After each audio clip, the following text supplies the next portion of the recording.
So without further ado, it gives me enormous pleasure to introduce Professor Lord Richard Layard. No one has done more to advocate and also practically implement procedures to improve child and adolescent mental health and well-being.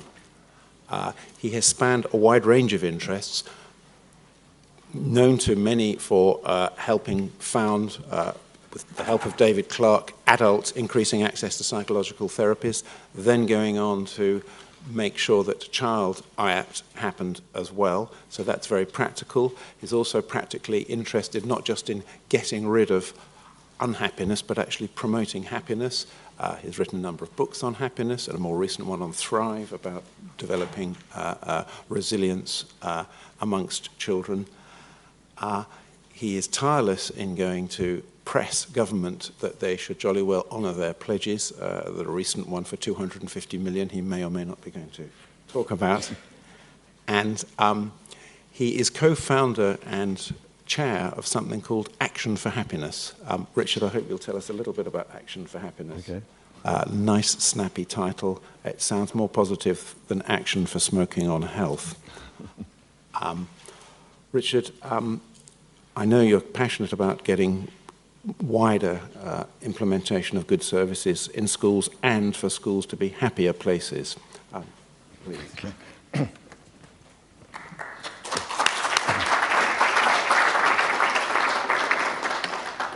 Well, it's lovely to be here. Thank you for asking me. I know that you all know how much Stephen has done for child mental health. You may not know that includes teaching me most of what I know about it. So thank you, Stephen. Our collaboration actually began with the so-called Good Childhood Inquiry. I hope you all remember that.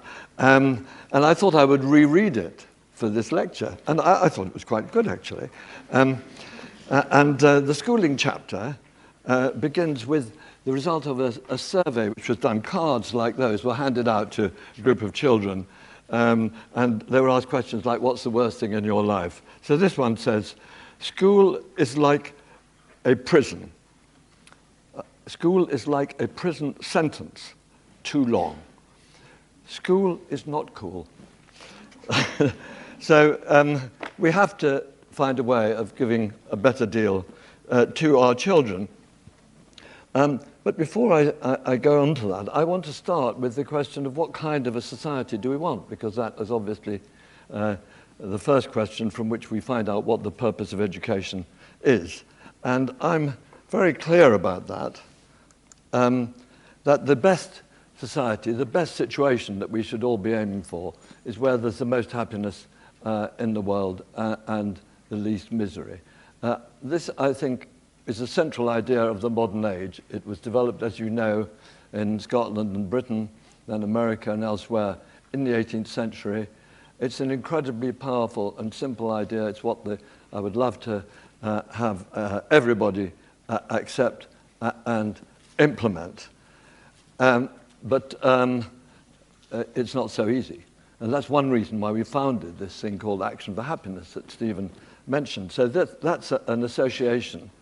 Now has 90,000 members worldwide of people who pledge in the way they live to try to create as much happiness as possible and as little misery. And they also pledge to bring up their children on that principle.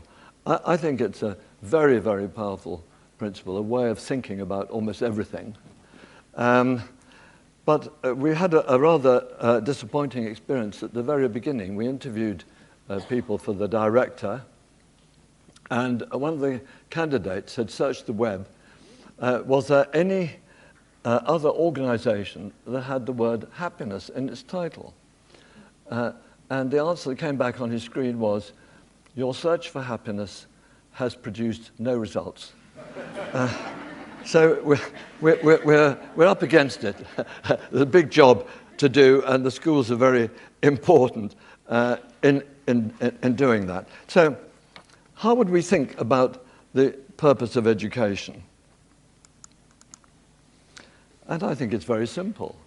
It is simply to contribute to the creation of a happier world. So we want our children to develop capacities that will increase their happiness, both when they're children, because they're human beings at that point, and when they're adults, which we tend to focus on probably too much, and, of course, equally the happiness of everybody else. So that's their own emotional well-being and the well-being of the rest of society. I gave this slide at one other talk, and I was heard that 3 people had twittered this slide because they thought it was so striking. I hope it's striking. Anyway, let's go into some evidence about what contributes to the happiness of adults and of children. So I've spent quite a few of the last few years looking at surveys in all countries now, in every country actually, through the Gallup World Poll, to see what are the main factors in adult life first, affecting whether an adult is satisfied with his or her life. And in most countries, I find that diagnosed mental illness explains more of the variation of happiness in the population than is explained by income. So mental health inequality is a bigger issue than income inequality in the world. I would put that to you. It's true in most countries, it's not true in every country. But in every country, diagnosed mental illness explains more of the variation than is explained by physical illness. So you can put that to the people who own this building and the commissioners. And of course it explains more than unemployment explains, but unemployment is horrible, but it affects a smaller proportion of the population. The other way you can look at those data is to say not what explains the overall spread of happiness, but what explains whether somebody is below a certain level, which we might call misery. And again, if we're looking for what account for the greatest number of the people in misery, diagnosed mental illness, or diagnosable mental illness, you would have to say if we were talking outside the advanced world, diagnosable mental illness explains more of the people who are in misery than poverty does in most countries, including some poor countries, and certainly in rich countries. And everywhere it explains more than illness. I mean, illness kills people, but while they're alive, the misery caused by physical illness accounts for less of the misery in the world than the misery explained by mental illness. So this is a very, very important change in the whole mindset of the population that we're trying to bring about in regard to the causes of adult mental illness. I call it adult happiness and the role of adult mental illness. But then, of course, if we're talking about children, which we are today, we need to find out which are the dimensions of child development which explain best the life satisfaction of the resulting adult. And of course, you know the answer, but most people don't. It's not the qualifications stupid, it's the emotional health, and that together with behavior predict more than, and this is a very restricted test, because I'm including qualifications right up to the age of 40 and running them against just what we know about, from a few questions about the children's emotional health and behavior, better predictors of whether the adult will have a satisfying life. So it's not right to say, you know, you'll regret it if you don't work hard and make yourself miserable, because it's not necessarily true. Okay. So these are the factors of child development which matter. And the next step, obviously, is to explain how these levels of child development are influenced by things that happen to them at home or at school. I should say this analysis comes from the British cohort study, same thing from the National Child Development Study. But to get at the details of parenting and schools, you can't do it from the British cohort study. You have to go to what's called ALSPAC, the study of the 1991 cohort of children born in Avon. And what we find there is really extraordinary. So we all know that parents matter. There's only one child of each parent in this survey. So we have to measure the characteristics of the parents and see what they contribute, and that obviously is only a partial story. But we can then compare that with what the schools contribute. Now, because they go to many different schools, you can simply see what difference it makes which school the child goes to, and use that to explain a share of the variance in their emotional well-being or their qualifications. And you'll be amazed at this graph. So, this is emotional well-being at 16. And this is the capacity of these different factors to explain it. So the top bar is everything we know about the parent. The second bar is simply what primary school they went to. Primary school, and we're measuring emotional health at 16. That's remarkable. And then secondary school. The schools together are explaining more than the observed characteristics of the parents. Just extraordinary. And in fact, if you now compare the top graph with the bottom graph, you'll see that the schools explain just about as much of the variation in the well-being of their children as they explain in the academic performance of their children. They may not be thinking about it even, but that's what they're doing. It's really absolutely remarkable. So I'm going to come in a second to what can we do, but let me just point out that Britain is not a leader in this field. You know the PISA results now include child well-being, and we are not an exemplar. We are below average in child life satisfaction, 15-year-olds, above average in bullying, above average in caring whether we're top of the class. Of course, with us is the United States in all of these features. We are a child of the United States, plagued by excessively competitive, constant comparison type of culture. So, what can schools do? And there are two totally different areas to talk about. One is what we do for all our children through the way the school is organized and what it does. And the second is how do we make sure that children at school age get the help that they need for mental health problems before it's too late. Okay, so I'm going to talk about 5 aspects of school. Happiness as an explicit goal of the school, the need to measure it, the need to have it in some sort of a whole school ethos, maybe a well-being code, the necessity of having evidence-based life skills taught explicitly at least once a week, and then the thing one's never allowed to mention, school discipline. Okay, so the goal. So it must be both intellectual and emotional and pro-social.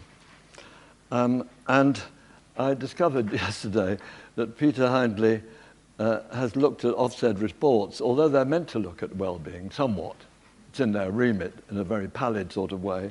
Actually, only a third of Ofsted reports mention it at all. I mean, this is absolutely shocking.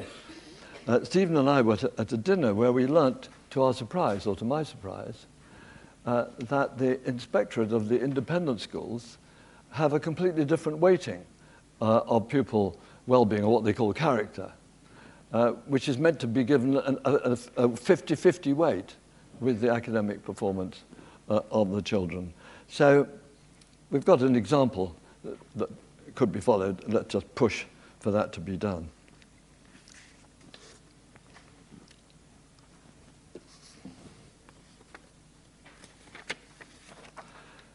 So then we come on to the thorny question of measurement. If you have a goal, these days, you're not likely to take much notice of it if it isn't measured. And it's a sad thing to say, but when there's the scales, if there's exam results in one scale and nothing in another scale, it's just going to be exam results, isn't it? So we've got to measure child well-being if we want to have it taken seriously. But we should do it for good reasons as well. Parents want to know whether their child will be happy in school. Title I chose, will your child be happy at the school? Surely there should be some evidence about that. Also, of course, the inspectorate should be interested, but the people who should be most interested are the school themselves. They should be interested in how well they are doing for their children. And of course, we would never, never compare the happiness in different schools. We would always compare what the schools were doing to change the happiness of the children, because they all have different intakes. So that's critical to deal with the criticism of that. I don't know whether we would ever have a situation where it was compulsory for children to be measured in schools.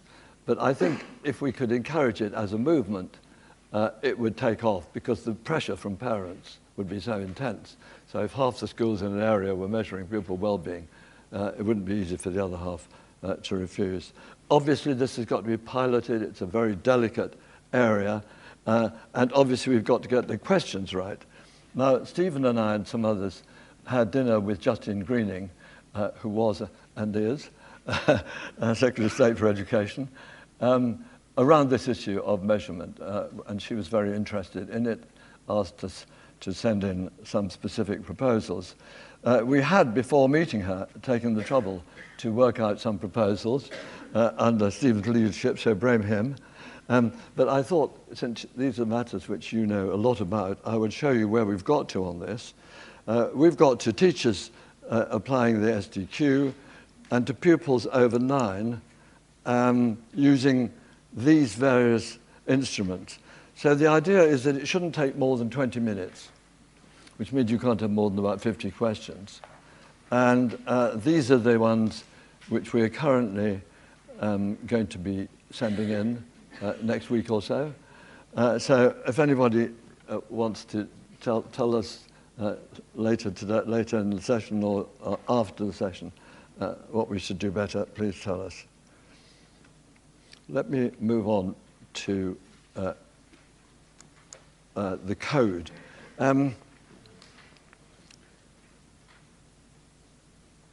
I like the idea. I mean, every school will handle this school ethos very differently. There can't be a blanket way of doing it. I like the idea, which is practiced in, I think now, about 20% of schools call themselves value schools, where you have a big debate every 2 years. What are the values of this school? It involves the parents and the children and the teachers. And you adopt 20 words, one for each month over the next 2 school years. And everybody signs that these are the values they're going to try and implement. I think that's a really nice idea. And respect, of course, is the most important one. And somehow we have to get rid of this awful increasing rule by fear that is pervading some schools. We also, of course, have to have teachers who are comfortable talking about mental health. And they all will have to have had some instruction in it as soon as that can be arranged, and comfortable about talking about values. I remember talking to the National Association of Parenting about 10 years ago about the teaching of ethics in schools. And somebody came up to me and said, "Are you saying we should really teach children how to behave in schools?" And I said, yes. He said, we're not allowed to do that. If the teacher says, what do you think is, if the child says to the teacher, what do you think is right? The correct answer from the teacher is, what do you think is right? And this is completely a formula for social decay, of course. We have to stand for something. And we have got to be comfortable talking about what we believe and comfortable talking about mental health.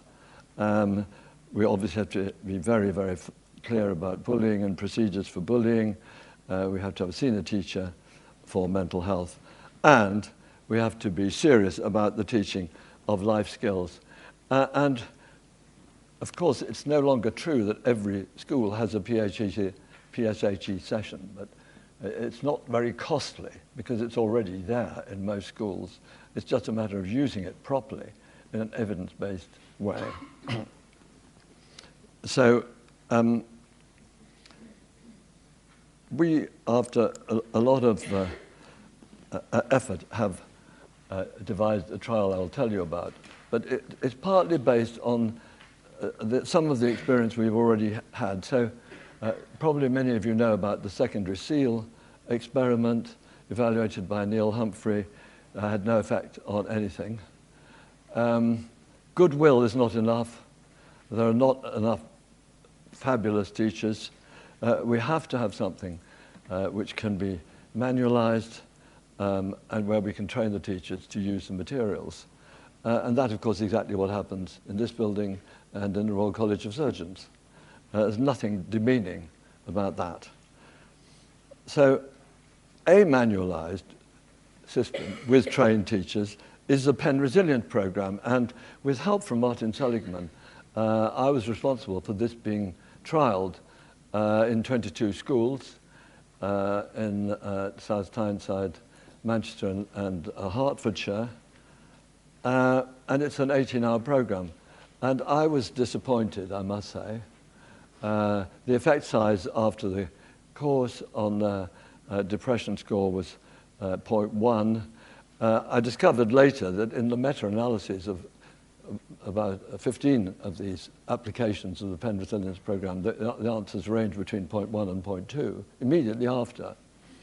And in our case, though less so in some of the others that have been done, the results had disappeared after a year. And when I thought about this, I thought, isn't it absolutely insane to be thinking about changing children's lives in 18 hours? I mean, it's just a joke. And I'm afraid that there are really quite respected child psychologists who are still peddling snake oil.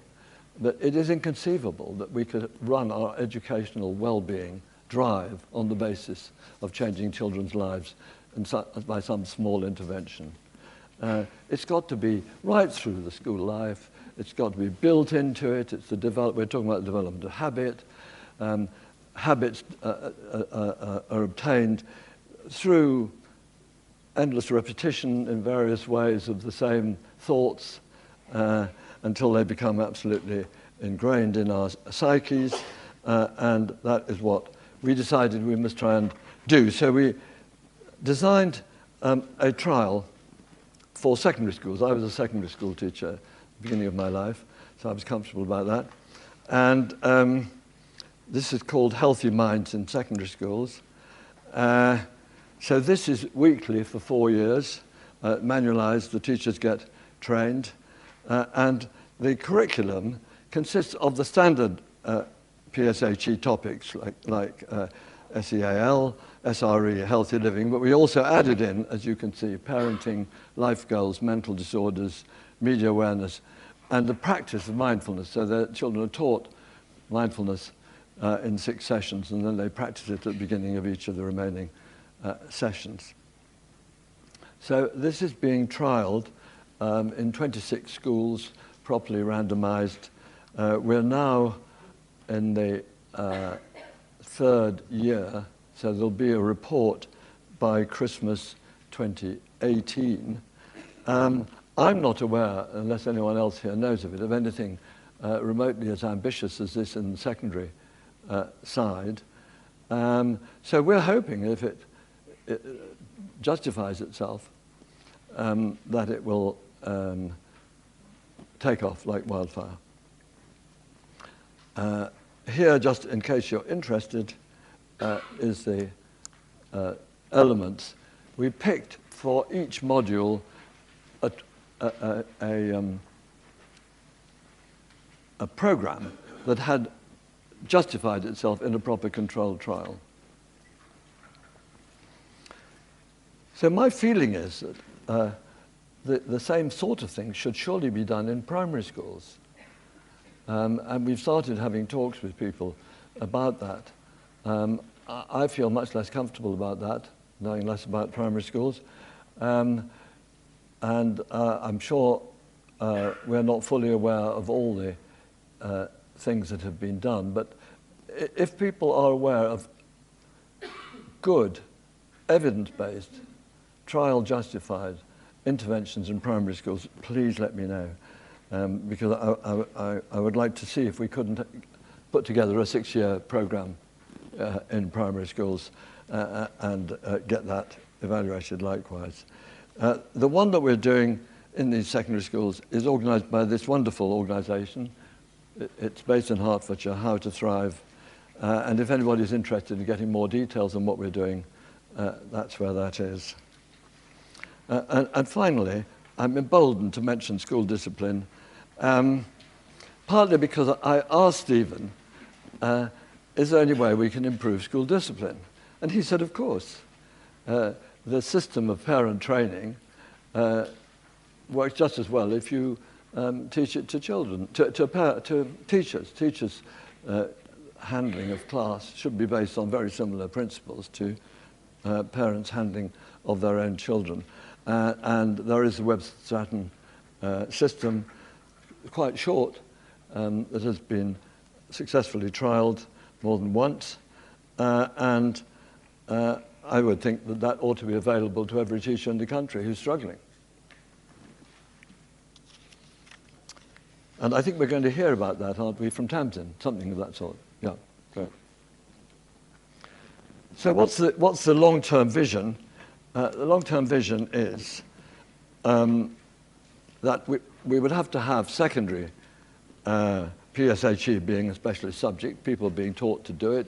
There's a content there, an evidence-based content that they can be taught. All teachers, especially, of course, in primary schools, would have to have mental health as a basic part of their training. I think they should also be taught the principles of the Webster-Stratton classroom control. That's the correct word, isn't it? You don't say school discipline, do you? Classroom control, sorry. And of course, the whole of this will become much easier when we get more of this onto the internet. So I think we can do a better job for all our children. This is sort of where we are now. I can't wait to grow up and be happy. And we've got to move to someplace better than that. So let me end now with the second issue, which is what do we do for the children in difficulty in schools.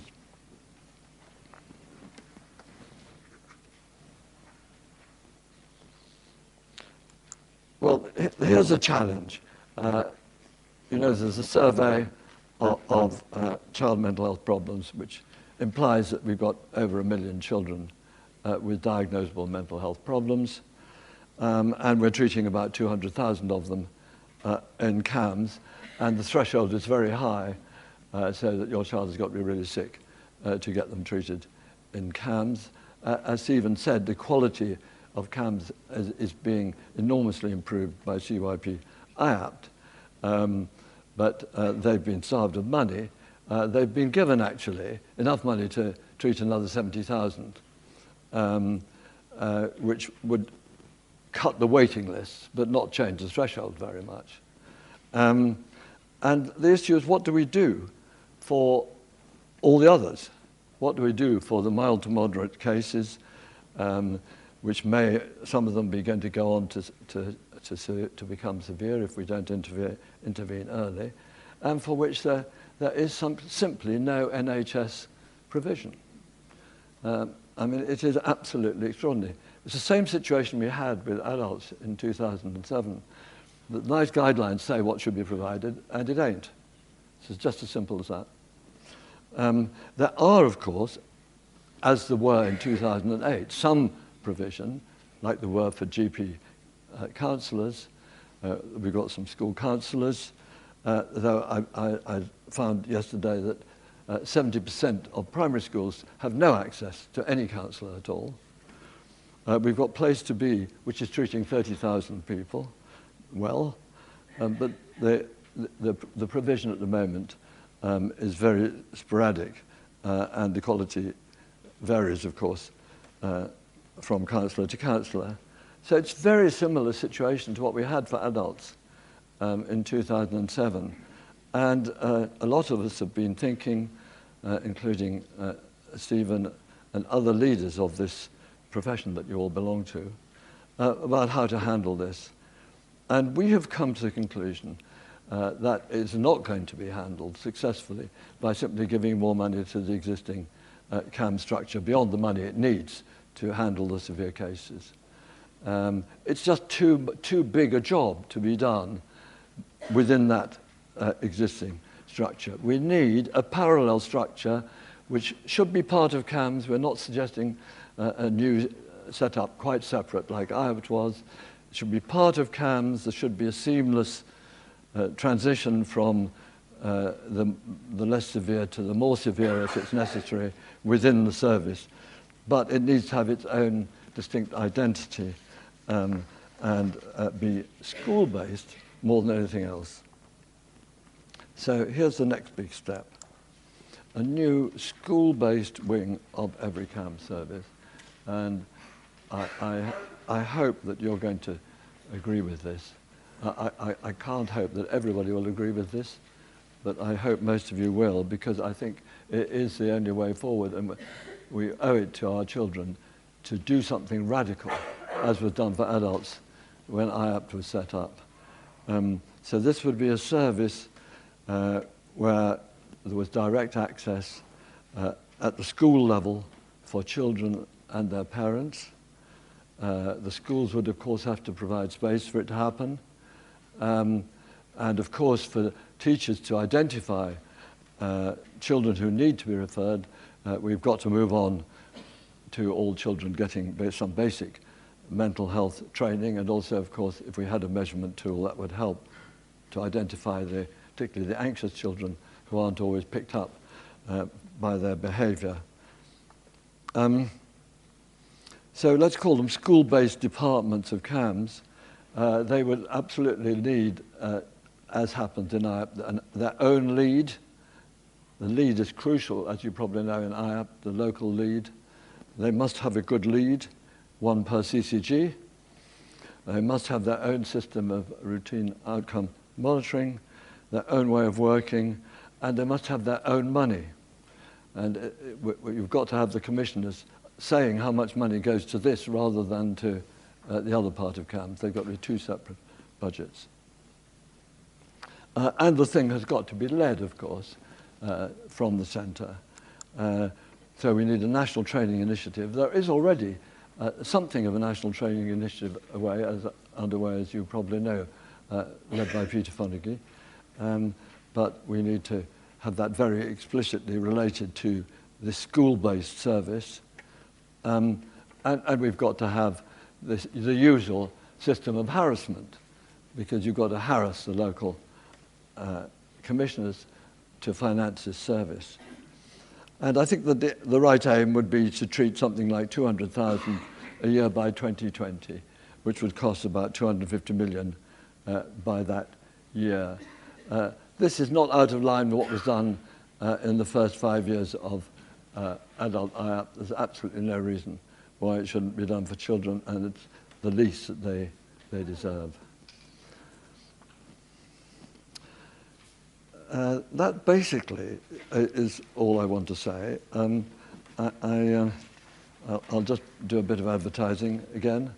I think Stephen mentioned it, but some of this, but not all of it, and certainly not the last bit, you can find in there. I never knew Jack Tizard, unfortunately.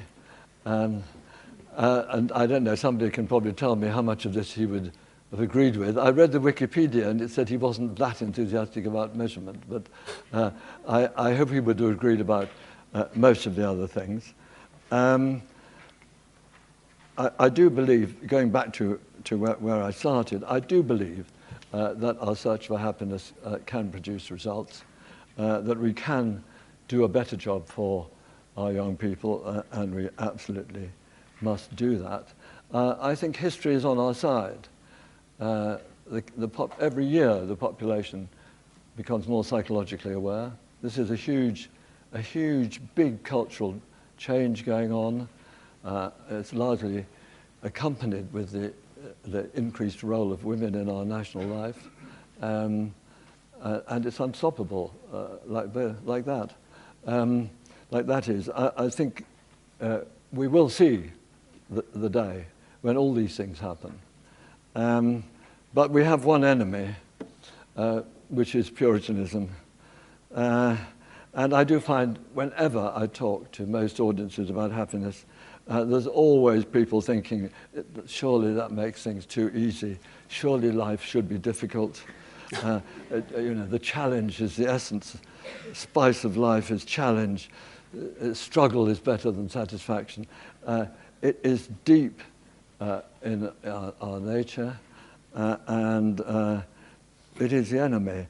And I always am reminded of the definition of Puritanism by H.L. Mencken. Puritanism, the haunting fear that someone, somewhere, may be happy. That's what we're up against, and let's drive off the Puritans. Thank you very much.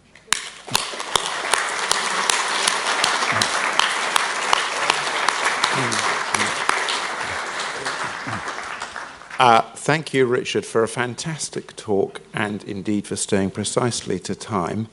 Politicians often say something should be done. Richard has laid out an absolutely explicit evidence-based approach to doing something with a broad vision. So let's have some questions for him. Please start off, Kathy Silver. What am I meant to do with these ones that have come up on the screen? I'm Kathy Silva, University of Oxford. Richard, thank you you very much. Tell me what the Could you talk a little bit more about the relationship between happiness and mental health? Because I think a lot of people here are with you on mental health. We're a little bit less clear on the happiness relationship, and Puritanism has nothing to do with my question. What was that? Relationship between happiness and mental health? Oh, right. Shall I answer? Yeah. There are lots of things that can affect whether somebody's satisfied with their lives. It's not the same as whether they're mentally healthy. You can be really miserable, obviously, if you're bereaved, for example, and be perfectly mentally healthy. Or you can be really miserable if you're in terrible debt or whatever. It's really important not to get into this state of mind where you think mental health is all there is in life. It isn't. There's lots of things in life. But mental illness is a very specific thing. And in the research we've done, we've tried to get cases where it's actually been diagnosed, because that's obviously a better measure than a self-reported answer, which might be rather adventitiously correlated whether a person said they were satisfied with their life. So the best studies we found are the ones where you can get a diagnosis. And it's not perfectly correlated. Nothing is perfectly correlated whether you're satisfied with your life, but it is one of the things that is most highly correlated. Right, now Richard, I'm going to ask you to bundle up 3 of the questions here, and I've chosen them, which people have put in using Menticom. One is, what do happy schools look like? The second, how could we as a group improve awareness for need for better funding for children's mental health at a strategic level? And the third one is, are the ALSPAC data published? So, well, in reverse, ALSPAC data are not published, and you have to work away at getting hold of them, but you can get hold of them if you give good reasons for wanting to use them. The funding question, thank you so much. We are just so badly organized. As you might know, I only started really taking interest in this about 12 years ago, and I was shocked, and I still am shocked at the disorganization of the mental health world as a lobbying world. The lobbies for quite infinitely less important problems in life are so much better organized than the lobby for mental health. I don't know what is to be done about it, but certainly as far as individuals are concerned, you should harass your clinical commissioning group. They are the people who hold the money, and they are the people who have been starving CAMs. I know the local authorities have also cut and been cut and therefore cut. So we're going to have to rely increasingly on NHS funding. And you must harass the clinical commissioning group, find out who they are, ask to see the chairman. It really is the only way we shall solve this problem. A happy school, I think I don't want to repeat myself. I've said enough on that. Okay, good. Well, now I'm going to alternate to the physical audience before coming back to the mentee questions. Gentleman over there at the end. Hello, I'm Nick Morse. I'm a head teacher in a primary school. I suppose my question is this, and this is a bit of a trite one, but have you seen Michael Moore's programme about Finnish education on YouTube recently? I think it's fascinating that he did an interview with the education minister, and the education minister, like all the teachers he interviewed, was saying happiness first. I think if we're going to get this right, the leadership has got to come right from the top. We can't just dump it on schools. Everybody's got to be singing from the same hymn sheet.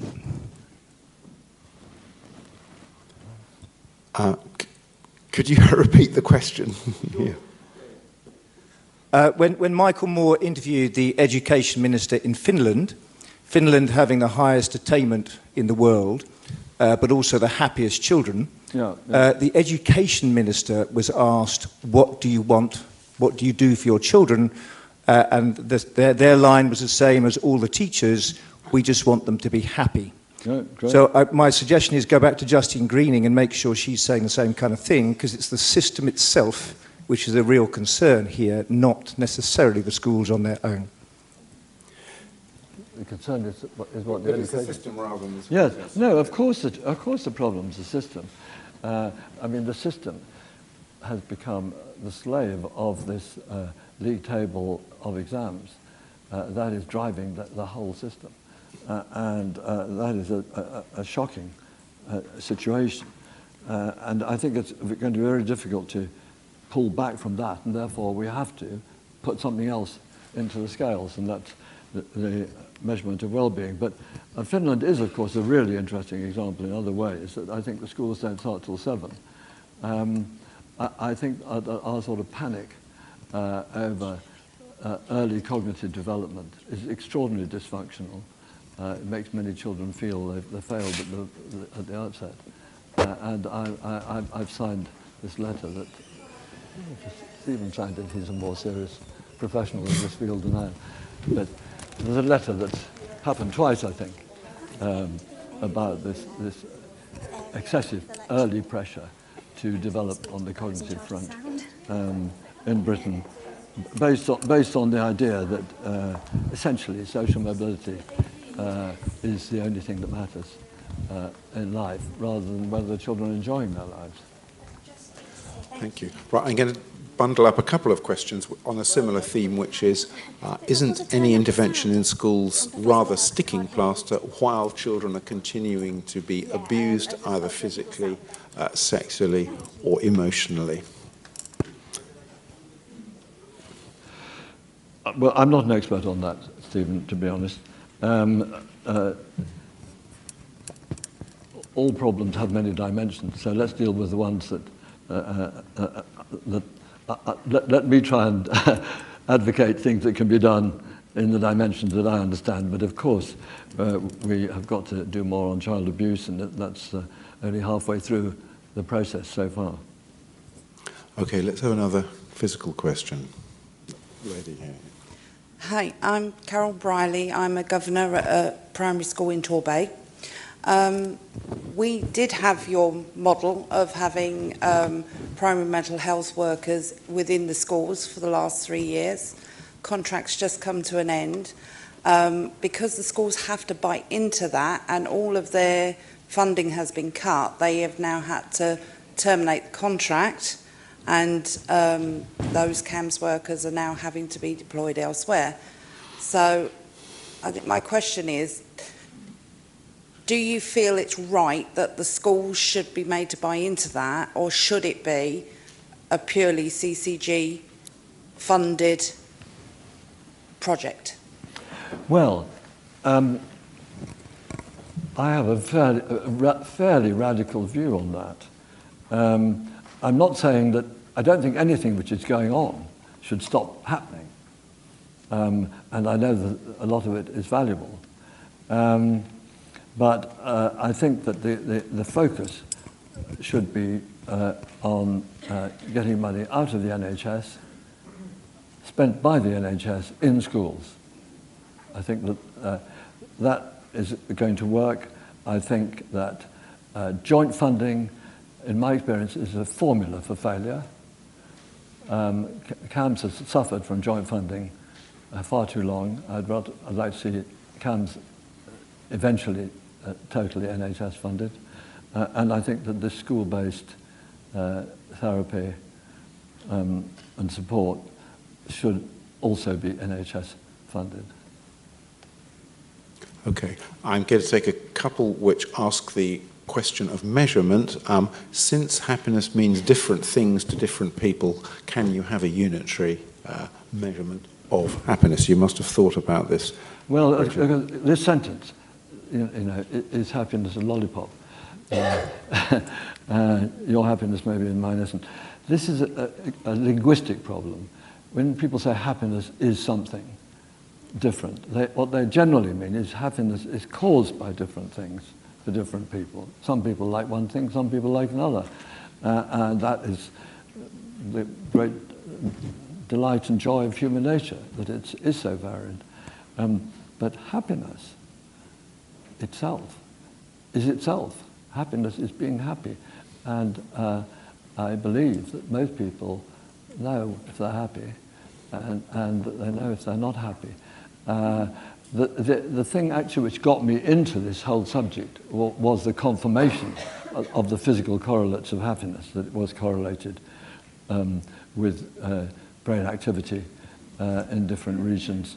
Made a huge impression on me, and now we have many of the other correlates, physical correlates of happiness. But I think most people, and the correlations are quite good. So if people say they're happy, it's fairly well correlated with the physical measurement. But I think most people know if they're happy or not. Okay. All right, lady.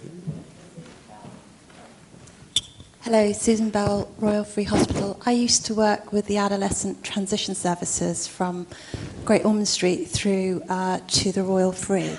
I found that engaging the young people in what they felt was useful in the transition process helped not only their mental health, but their willingness to do things that were quite difficult for them as young people who were ill and going off to university and changing their environment and going through puberty. Where do you see, how can we find out from our young people, who are the ones whose happiness will be affected, the kinds of useful things that they can contribute? Because we've seen very tragically lately the residents of that tower who made some suggestions about the safety, and they built this tower but didn't include a very important voice. So my question is, how will we hear the voice of young people to contribute towards this greater happiness model? Yeah, could you, what's the take-home question? The take-home question is, how would you engage young people in this? Because how would we engage young people? Well, obviously they're engaged all the time. But I think your question is, how do you engage them in the planning of it? Is that perhaps your question? Well, I think they, of course, what works varies between different schools. These things that should be discussed by children as well as everybody else in the school's council or by a question, I don't know, they have questionnaires. all kinds of ways of involving children in the discussion of what are the objectives of the school, how should they be discharged and so on. But I think it's critical that they are involved, absolutely. Okay. Question, is the Healthy Minds curriculum available for schools who would like to implement it before? That's question one, and related to that is there are a lot of evidence-based anti-bullying programs around. Do you have a view, and you might not feel it's your area of expertise, why they're not more widely implemented? Yes, on the Healthy Minds, why I put up the web address of How to Thrive was because it's not on the internet, because we don't think it's appropriate for it to be just used without the teachers being trained. But How to Thrive run very good training programs which take something like, well, typically 4 to 5 days per year for teaching training a teacher to teach a year's curriculum. So if a teacher wants to train to teach that curriculum for a year, they will have to be trained by How to Thrive for 4 or 5 days.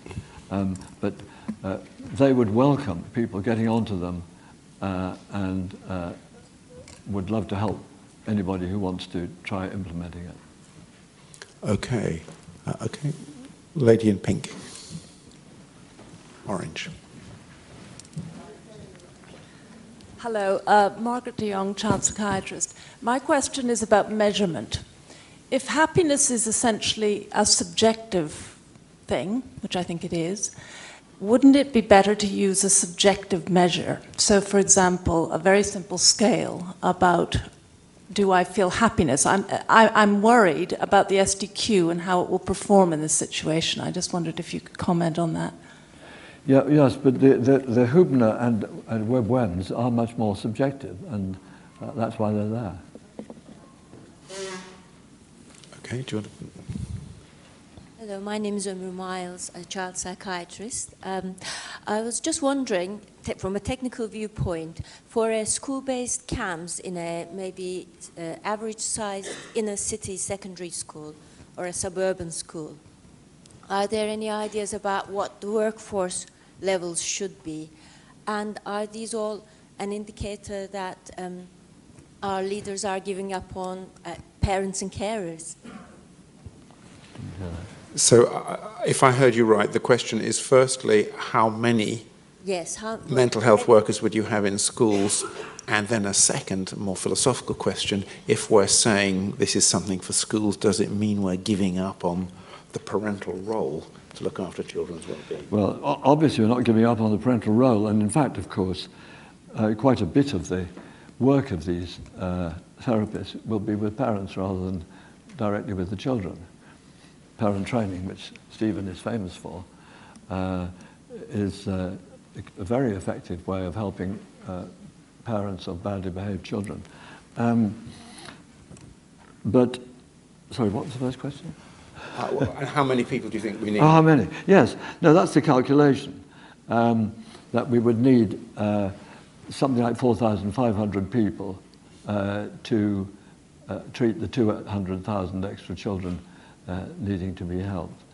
So if you train 1,000 a year over a 5-year period, that's how you get there, and that's how you find out what it costs. Okay. Now I'm going to take one off here from someone called Stan Kutcher. Don't know if they want to raise their hand. Which says this, I'm paraphrasing it, are social justice, teaching children about social justice and happiness are different things, so should we be measuring different outcomes? Very good question. So I've had I'm a Labour peer. I've had discussions with colleagues in the IPPR, for example, about surely this focus on well-being ignores social justice.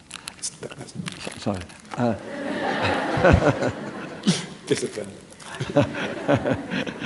Self-control. Absolutely not. I mean, we are concerned.